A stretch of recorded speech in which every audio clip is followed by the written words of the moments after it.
Zoe Washington's feet hurt. She had been working at the Blue Water restaurant for 12 hours now.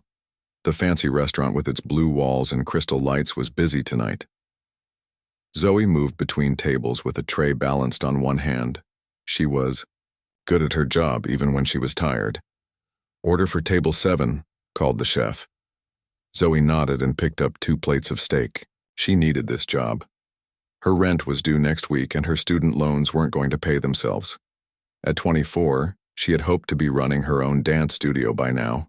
Instead, she was serving food to people who spent more on one meal than she made in a day. "Don't forget to smile," said Frank, her manager. He was a short man with a round face who always seemed to find something wrong with her work. Zoe smiled, though it didn't reach her eyes. "Yes, sir." The main dining room was full, but tonight the private room at the back had been reserved too. Zoe had heard whispers among the staff. Richard Montgomery was coming. The Richard Montgomery who owned tech companies worth billions of dollars. He was bringing his son for a birthday dinner. "Zoe," Frank called, "you're taking the Montgomery party. Don't mess this up." Zoe's heart beat faster. Rich people could be good tippers, but they could also be very picky. She smoothed down her black uniform and walked to the private room. When she entered, she saw a tall man with silver at his temples sitting at the table. His suit probably cost more than her car. Across from him was a young man in a wheelchair. He had the same strong jaw as his father, but his body was thin and his hands rested at odd angles on the armrests of his wheelchair. "Good evening," Zoe said, her voice warm and professional. "Welcome to Blue Water. My name is Zoe and I'll be your server tonight." Richard Montgomery looked up with cool blue eyes. "Thank you. We're celebrating my son's 18th birthday today." Zoe turned to the young man and gave him a real smile. "Happy birthday, what's your name?" The young man looked surprised that she had asked him directly. Many people talked over him or just to his father. "Ethan," he said.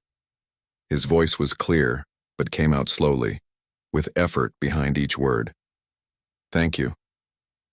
"It's nice to meet you, Ethan. May I get you both something to drink?"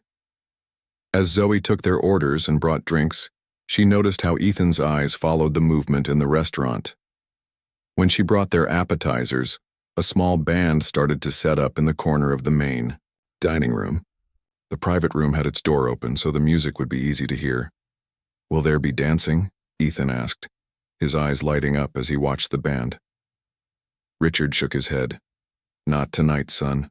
This is just dinner music." Ethan's face fell, and Zoe felt a pang in her chest. She had studied dance since she was 5 years old. It was her passion, her escape. She couldn't imagine not being able to move to music when she wanted to. Throughout the meal, Zoe was careful to treat Ethan with respect. She asked him questions directly, waited patiently when he took time to answer, and made sure his water glass was always filled. She could feel Richard watching her closely. When the band started playing, Ethan's fingers tapped against his wheelchair. The soft jazz filled the restaurant with warm notes. His eyes were sad as couples at other tables got up to sway to the music. Zoe brought their dessert, a chocolate cake with a single candle for Ethan. As Richard began to sing Happy Birthday, Zoe joined in. Other servers gathered around, their voices lifting in the simple song. Ethan blushed but smiled, his eyes shining. After Ethan blew out his candle, Zoe had an idea. It was risky. She could lose her job. But something told her it was the right thing to do. "Ethan," she said softly, "would you like to dance?" Both Ethan and Richard looked at her with surprise. I can't," Ethan said, his voice small. "Everyone can dance in their own way," Zoe said. "I studied dance. I can show you." Before Richard could object, Zoe moved Ethan's wheelchair away from the table to a small open space near them. The band was playing a slow, gentle song. "Is this okay?" she asked Ethan, her hand hovering over his wheelchair. He nodded, his eyes wide. Zoe began to move. She didn't try to pull Ethan from his chair or make him move in ways he couldn't. Instead, she danced around him, sometimes taking his hands in hers and guiding them through the air. She spun his wheelchair in small, careful circles that matched the beat of the music. Ethan laughed. It was a clear, bright sound that made heads turn. Richard watched with his mouth slightly open. His son, who often sat quietly at social events, was beaming. His hands, usually tight with tension, moved freely in Zoe's gentle grip. Zoe knew dance.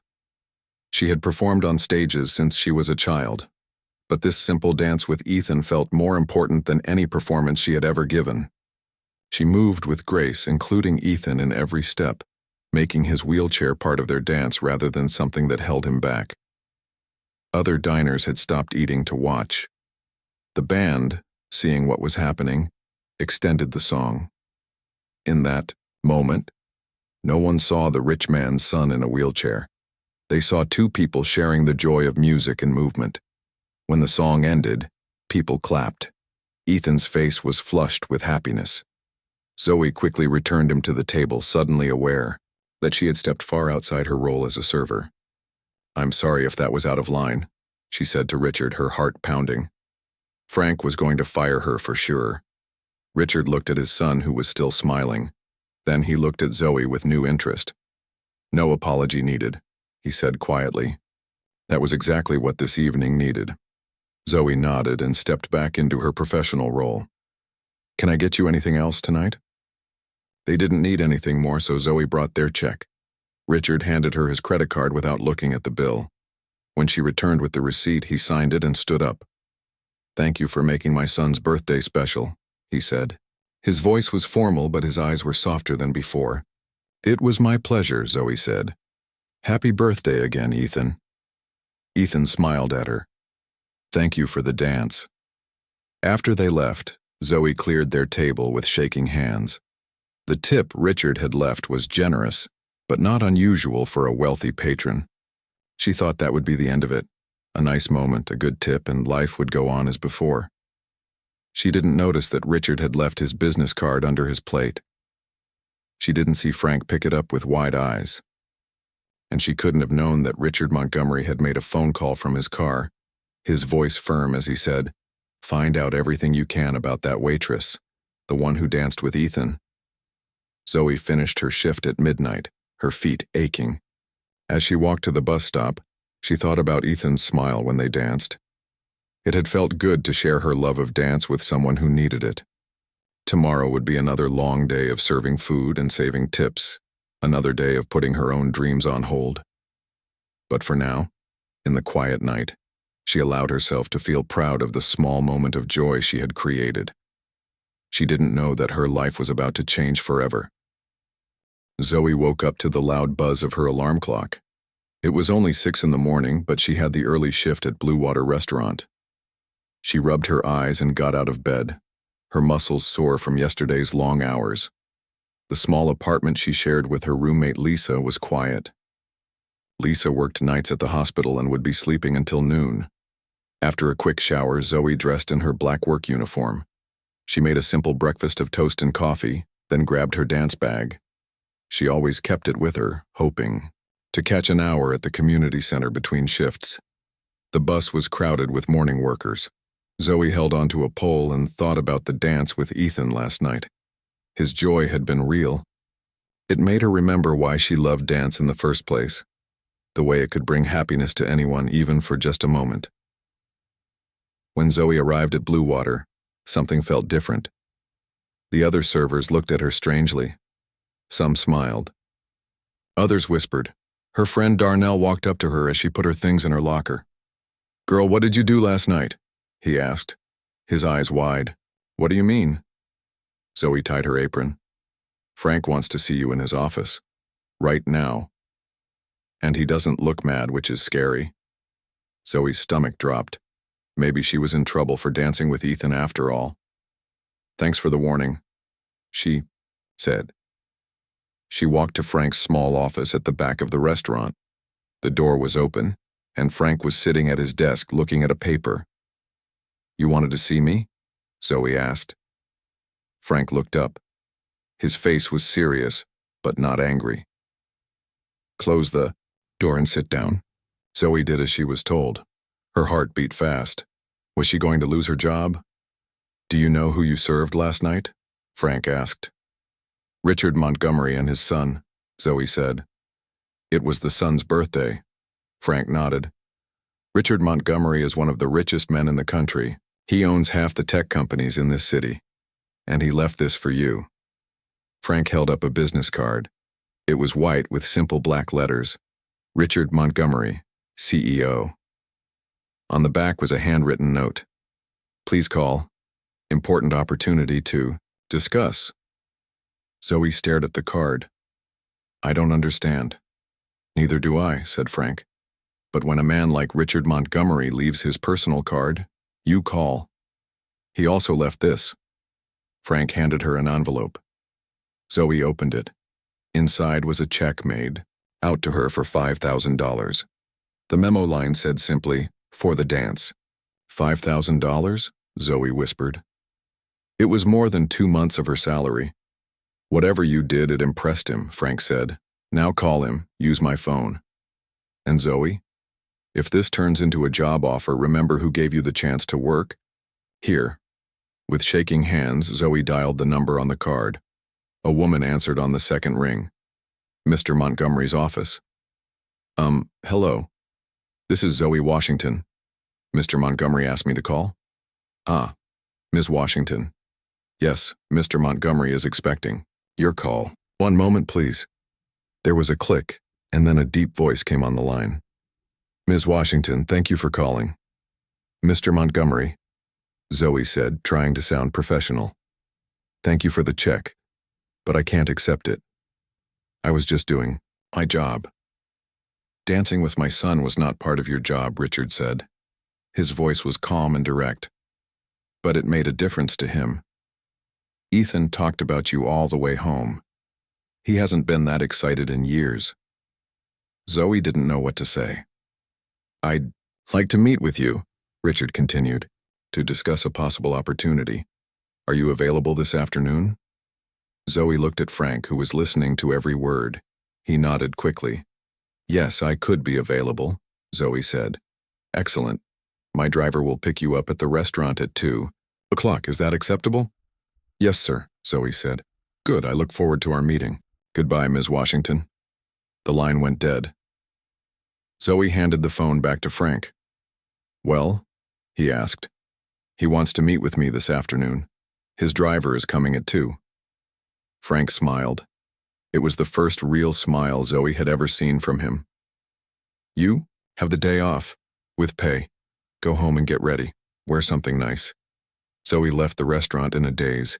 She took the bus home and found Lisa just waking up. You're home early, Lisa said, yawning. Zoe told her everything that had happened. Lisa's eyes got bigger with each word. $5,000 for one dance, and now he wants to meet you? This is like a movie. It's probably nothing, Zoe said. Maybe he wants me to teach dance to his son. For that kind of money, you could finally start saving for your studio, Lisa said. Zoe nodded. The dance studio had been her dream since she was a teenager. A place where anyone could learn to dance no matter their body type, background, or ability. She had a business plan and everything, but banks wouldn't give loans to a young woman with student debt and a waitress job. What are you going to wear? Lisa asked. Zoe opened her closet and frowned. She had work clothes and dance clothes. Nothing seemed right for meeting a billionaire. Lisa, who was the same size as Zoe, pulled a simple blue dress from her own closet. Wear this. It's perfect. At exactly 2 o'clock, a black car with tinted windows pulled up in front of the restaurant. Zoe, wearing Lisa's blue dress and her own black flats, waited nervously by the door. The driver, a tall man in a suit, stepped out and opened the back door. Ms. Washington? He asked. Zoe nodded and got into the car. The seats were soft leather. There was a small screen on the back of the front seat and bottles of water in a cooler. Zoe had never been in a car this nice. They drove for about 30 minutes, leaving the busy city behind. They passed through a gate and up a long driveway lined with trees. At the end was a huge house. No, a mansion, with white columns and big windows. The driver opened her door. Mr. Montgomery is waiting for you inside. Just go to the front door. Zoe walked up the stone steps. Before she could knock, the door opened. A woman in a simple black outfit smiled at her. Ms. Washington, please come in. Mr. Montgomery is in the study. Zoe followed her through a large entry hall with a crystal chandelier and up a wide staircase. They walked down a hallway with paintings on the walls until they reached a wooden door. The woman knocked. "Come in," called Richard's voice. The woman opened the door for Zoe. Inside was a room lined with bookshelves. Richard sat behind a large desk. In a wheelchair by the window was Ethan, who smiled when he saw her. "Zoe," he said, his face lighting up. "Hello, Ethan," Zoe said. "It's nice to see you again." Richard stood up. "Thank you for coming, Ms. Washington. Please have a seat." Zoe sat in a chair across from him, trying not to look too nervous. "I'll get right to the point," Richard said. "Your interaction with my son yesterday was remarkable. Most people don't know how to act around someone in a wheelchair. They ignore him or talk to him like he's a child. You treated him like a person." "He is a person," Zoe said simply. Richard smiled slightly. "Yes, he is. A person who loves music and movement, but has few ways to enjoy them because of his cerebral palsy, until you showed him differently." Ethan wheeled himself closer. "I want to dance again," he said. Richard nodded. "That's why I asked you here. Ethan has physical therapists, but none of them have your approach. I'd like to hire you to work with him, to teach him to express himself through dance in whatever way he can." Zoe blinked. "Mr. Montgomery, I don't have training in therapy. I'm just a dancer." "But you have something more important," Richard said. "You see possibilities where others see limitations. I'm prepared to pay you 3 times what you make at the restaurant plus benefits. You would work with Ethan 3 times a week here at the house." Zoe's mind raced. That kind of money would change everything for her. She could save for her studio, help her mom with bills, and maybe even move to a better apartment. "Can I think about it?" she asked. Richard looked surprised, as if he wasn't used to people not immediately saying yes to him. "Of course. Take the weekend. Call me on Monday with your decision." As the car took Zoe home, her thoughts swirled. This was a chance she had never expected. But it would mean big changes in her life. And there was something about Richard Montgomery she couldn't quite figure out. Why was he really offering her this job? Was it just for Ethan? Or did he have other reasons? Whatever his reasons, Zoe knew this was a turning point. Her life was about to change, and she had a decision to make. Zoe spent the weekend thinking about Richard Montgomery's offer. She called her mother on Sunday night. Diane Washington had raised Zoe alone, working 2 jobs to keep food on the table. Now her health was getting worse, and her medical bills were piling up. "It's a lot of money, Mom," Zoe said into the phone, "but I don't know anything about working with someone who has cerebral palsy." "You know about dance," her mother said, "and you know how to be kind. That seems to be what this boy needs." "Man," Zoe corrected. "Ethan is 18. All the more reason he needs someone who sees him as a person, not just a condition." Zoe sighed. "I'm just not sure if this is taking me away from my dream." "Sometimes life takes us on a different path to get where we're meant to go," Diane said. "Follow your heart, baby. It hasn't led you wrong yet." On Monday morning, Zoe called the number on Richard's card. She had made her decision. "I'd like to try working with Ethan," she told Richard, "but I need to be honest about my experience." "All day. I care about his results," Richard said. "When can you start?" "I need to give notice at the restaurant," Zoe said. 2 weeks. "I'll double your first month's pay if you can start this Wednesday," Richard countered. Zoe thought about Frank and how he would react, but she also thought about the money. "I'll make it work." Frank was not happy when Zoe told him she was leaving. His face turned red and he muttered about loyalty. But when Zoe offered to work nights and weekends until he found a replacement, he calmed down. On Wednesday morning, a black car picked Zoe up at her apartment. She had packed a bag with dance clothes and music. She felt nervous but excited. This was a new challenge, unlike anything she had done before. The Montgomery mansion looked different in the morning light. Bigger, if that was possible. Zoe was led to a large room at the back of the house. It had wooden floors and mirrors on one wall. Windows looked out onto a garden. It was a proper dance studio. Ethan was already there, sitting in his wheelchair. He wore sweatpants and a t-shirt. His face lit up when he saw Zoe. "You came," he said. "Of course I did," Zoe smiled. "Are you ready to dance?" Zoe started by asking Ethan what kind of music he liked. His face came alive when he talked about music. He liked everything from classical to hip-hop. "Let's try something with a clear beat," Zoe said. She connected her phone to the speakers in the room and played a mid-tempo song with a strong rhythm. For the next hour, Zoe worked with Ethan on simple movements. She showed him how to move his arms to the beat. She helped him find ways to shift his weight in the wheelchair to create different movements. When his hands got too tight from excitement, she showed him breathing exercises to help him relax. By the end of the session, Ethan was tired but happy. "That was awesome," he said. His words came out slower when he was tired, but his eyes shone. "You did great," Zoe said. "Tomorrow we'll build on what you learned today." As Zoe was packing up her things, Richard appeared at the door. He had been watching them through a window in the door. "How did it go?" he asked. "Really well," Zoe said. "Ethan has a good sense of rhythm, and he's eager to learn." Richard nodded. "I've never seen him take to something so quickly, or someone." As the weeks passed, Zoe and Ethan developed a routine. 3 times a week, they would work in the dance studio. Zoe created exercises that worked with Ethan's abilities, not against them. She found ways to use his wheelchair as part of the dance, not an obstacle to it. Ethan's other therapists noticed a difference in him. He was more relaxed during his regular physical therapy. He was more willing to try new things. His speech therapist reported that he was talking more, with more confidence. One day, about a month after Zoe started working with Ethan, Richard asked to speak with her after their session. They sat in a small sitting room near the studio. "Ethan's doctors are impressed with his progress," Richard said. "They say his muscle tone has improved. His mood, too." "I'm glad," Zoe said. "He works hard." Richard looked at her closely. "Why did you become a dancer?"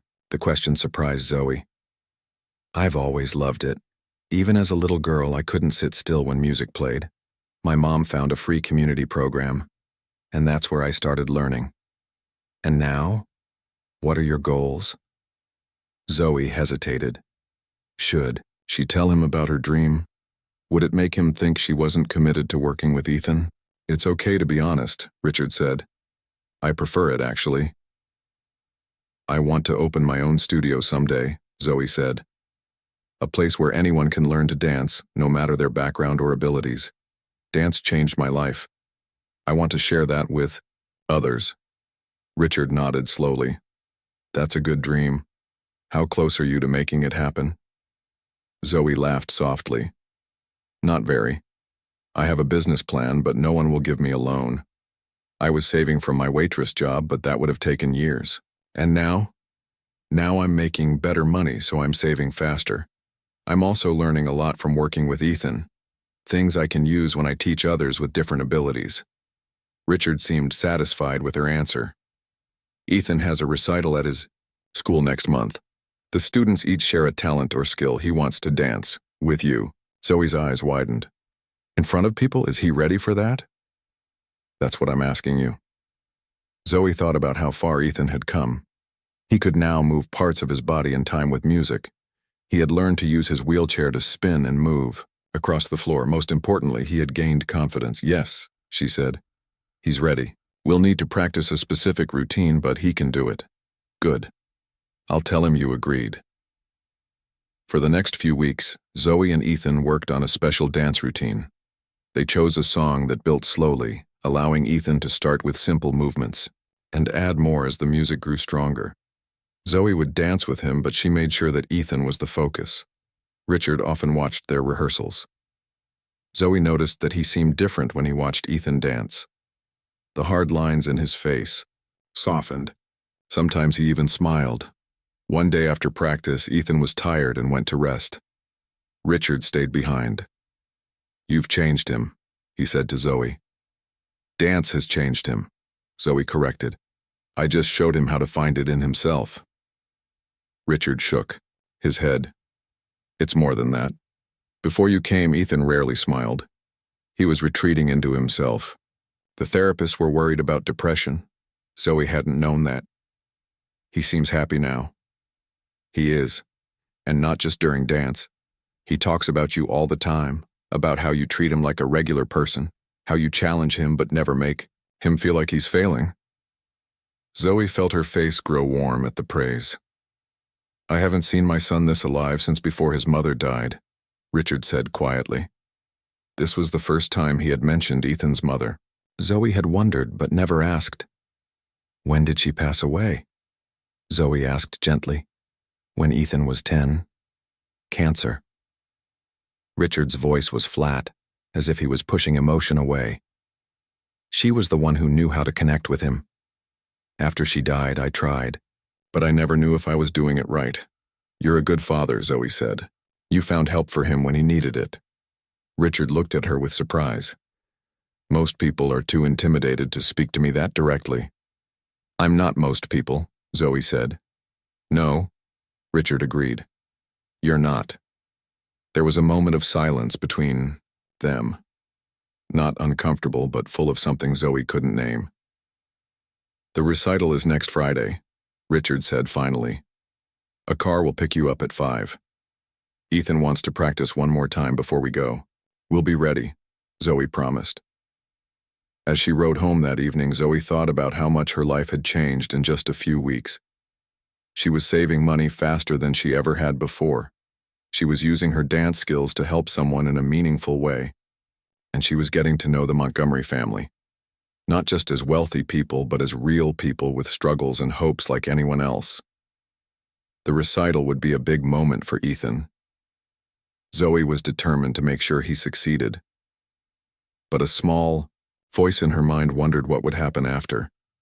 Would Richard still need her services once Ethan had shown he could dance? Or would this opportunity end as suddenly as it had begun? The night of Ethan's school recital arrived. Zoe wore a simple black dress that she had bought with her new salary. She waited outside her apartment building for the car. Her stomach had butterflies, not for herself, but for Ethan. This would be the first time he showed his dancing to others. She wanted everything to be perfect for him. The black car pulled up, but when the door opened, it wasn't just the driver. Richard Montgomery sat in the back seat. Good evening, Zoe, he said. I hope you don't mind if I ride with you. I'm a bit nervous. Zoe smiled as she got into the car. You're nervous? Imagine how Ethan feels. That's exactly what I'm doing, Richard said. He looked more human tonight, wearing a simple suit without a tie. He's been practicing all day. When they arrived at Ethan's school, Zoe was surprised. She had expected a public school, but this was a private academy with large brick buildings and green lawns. A sign welcomed visitors to the Spring Talent Showcase. Ethan has been going here since he was 6, Richard explained as they walked toward the main building. They have an excellent program for students with special needs. The auditorium was already half full of parents, teachers, and students. Richard led Zoe to a room at the side of the stage where Ethan was waiting. He wore black pants and a blue button-up shirt. His wheelchair had been cleaned until it shone. Zoe! Ethan's face lit up. You came. Of course I did, Zoe said. We're dance partners, remember? Ethan nodded, but Zoe could see he was nervous. His hands were tight on the arms of his wheelchair, and his breathing was fast. Let's practice. Our breathing, Zoe said. She knelt in front of him and took his hands. Together they breathed slowly in and out, just as they did at the beginning of their dance sessions. Richard watched them with a soft expression. When a teacher came to tell them there were 10 minutes until Ethan's performance, Richard squeezed his son's shoulder. I'm proud of you, he said simply. No matter what happens out there. Ethan nodded. Thanks, Dad. Zoe and Ethan waited at the side of the stage while another student sang a song. The principal announced each performer. When she called, Ethan Montgomery performing a dance, Richard slipped into the audience to watch. Zoe pushed Ethan's wheelchair to the center of the stage. The lights were bright, making it hard to see the audience. Zoe wore a microphone so she could be heard. "Hi everyone," she said. "My name is Zoe, and I've been working with Ethan on dance and movement. Tonight we want to show you that dance is for everybody, no matter its shape, size, or abilities." The music began, soft at first. It was a song about finding strength and hope. Ethan started with small movements of his arms, just as they had practiced. Zoe danced around him, sometimes taking his hands and moving with him, sometimes stepping back to let him be the focus. As the music built, Ethan began to move his wheelchair in the patterns they had practiced. Forward, back, spin, pause. His face was focused, but Zoe could see joy there too. The audience was silent, watching. When the music reached its peak, Ethan did the move they had worked on the hardest. He spun his wheelchair in a full circle while lifting his arms in time with the music. It had taken weeks of practice to get the timing right, to build the strength in his arms. But he did it perfectly. The music ended with Zoe kneeling beside Ethan, their hands joined and raised. There was a moment of silence, and then the audience erupted in applause. People stood up, clapping and cheering. Ethan's smile was so wide, it looked like his face might split in two. Zoe saw Richard in the front row. He was standing, clapping harder than anyone. There were tears on his face. After the performance, many people came to congratulate Ethan. His teachers were amazed by what he had accomplished. Other students wanted to know when he had learned to dance. Through it all, Ethan kept looking at Zoe with a smile that said, "We did it." Later that night, back at the Montgomery house, they celebrated with cake and ice cream. Ethan was tired, but happy. He couldn't stop talking about the performance. "Did you see when I did the spin?" "It was perfect," he said. "It was," Zoe agreed. "You worked so hard for that moment, and you nailed it." When Ethan finally went to bed, still talking about the show, Zoe and Richard sat in the kitchen. Richard poured 2 glasses of wine. "I don't have words to thank you," he said, handing her a glass. "You don't need to thank me," Zoe said. "This is my job." Richard shook his head. "We both know it's more than that. You've given Ethan something I couldn't give him, a way to express himself, a way to show others who he really is." Zoe took a sip of wine. "He's an amazing young man. He just needed someone to see that." "Like you did from the first moment," Richard said, "when you asked him to dance at the restaurant." They were quiet for a moment, each thinking about how much had changed since that night. "Zoe," Richard said finally, "I want to discuss something with you, a proposal." Zoe looked up, curious. "Ethan's progress has been remarkable," Richard said. "His doctors are impressed. His teachers are impressed. I'm impressed. I want to continue this work, but I think we need to expand it." "What do you mean?" Zoe asked. "I've been thinking about your dream, the dance studio. What if we combined our goals? I could provide the funding for a studio that would offer dance therapy for people with disabilities, as well as regular dance classes. You would be the director." Zoe's mouth fell open. "Are you serious?" "I never joke about business," Richard said.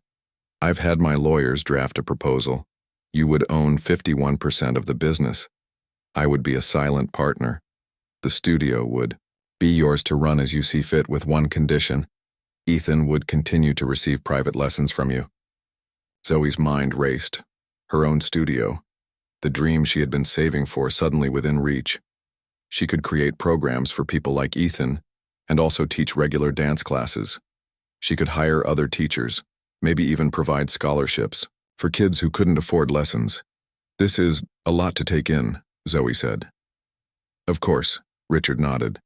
"Take some time to think about it. Review the proposal with a lawyer if you want. I'll have my driver bring it to your apartment tomorrow." "Why are you doing this?" Zoe asked. "Is it just for Ethan?" Richard looked at his wine glass, then back at Zoe. "Partly, yes. I want him to continue the progress he's made with you, but it's also because I believe in what you're doing. I've seen the change in Ethan. I think other families could benefit from this approach." He paused, then added more softly, "And maybe I want to be part of something good, something that helps people instead of just making money." Zoe nodded slowly. I'll look at the proposal.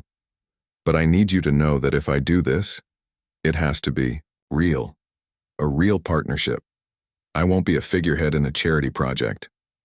I wouldn't want that, Richard said. I've seen how you work, how you think. This would be your business, your vision. I'm just providing the capital to make it happen faster. They talked for another hour, discussing ideas for the studio. When Zoe finally left, her head was spinning with possibilities. Her own studio, teaching dance to people who might never have thought they could dance. Working with Ethan and others like him. As the car took her home, Zoe looked out at the city lights. 6 weeks ago, she had been a waitress, struggling to pay rent. Now she was on the verge of seeing her dream come true, all because she had followed her heart and asked a young man in a wheelchair to dance. But a small worry nagged at her. Was this too good to be true? Did Richard have other motives she didn't understand? And what would happen to Ethan if she said no? Zoe watched the familiar streets of her neighborhood come into view. Tomorrow she would read the proposal. Tomorrow she would make a decision that could change her life forever.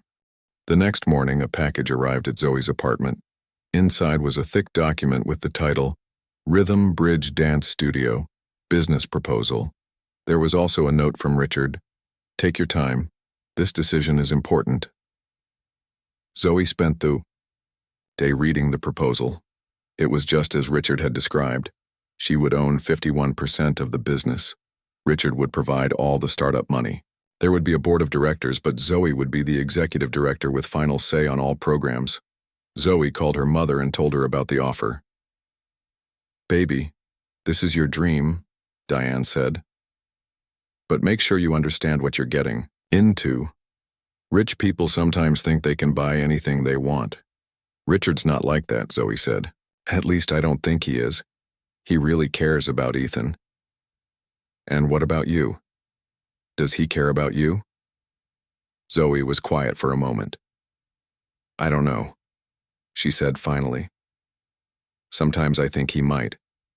But maybe he just sees me as someone who helps his son. Either way, you need to be clear about what you want, Diane said.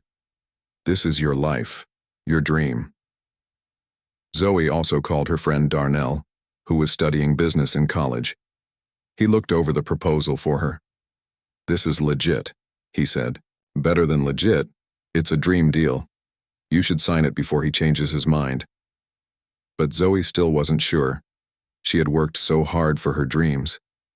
Was she ready to accept help, even if it meant getting there faster? 3 days after receiving the proposal, Zoe asked Richard's driver to take her to the Montgomery house. It was time to give her answer. Richard met her in his study. Ethan was at a therapy session, so they had the house to themselves. Have you made a decision? Richard asked. Almost, Zoe said. But I have some questions first. Richard nodded. Of course. Why me? Zoe asked. You could hire anyone, professional dance therapists, people with degrees and experience. I told you why. You connect with Ethan in a way no one else has. That's about Ethan, Zoe said. I'm asking about the studio. Why would you invest so much money in my dream? Richard was quiet for a moment. He walked to the window and looked out at the garden. When my wife was sick, he said finally, she made me promise to make sure Ethan had a full life, not just doctors and therapists, but joy, connections with other people. He turned back to Zoe. I tried, but I didn't know how.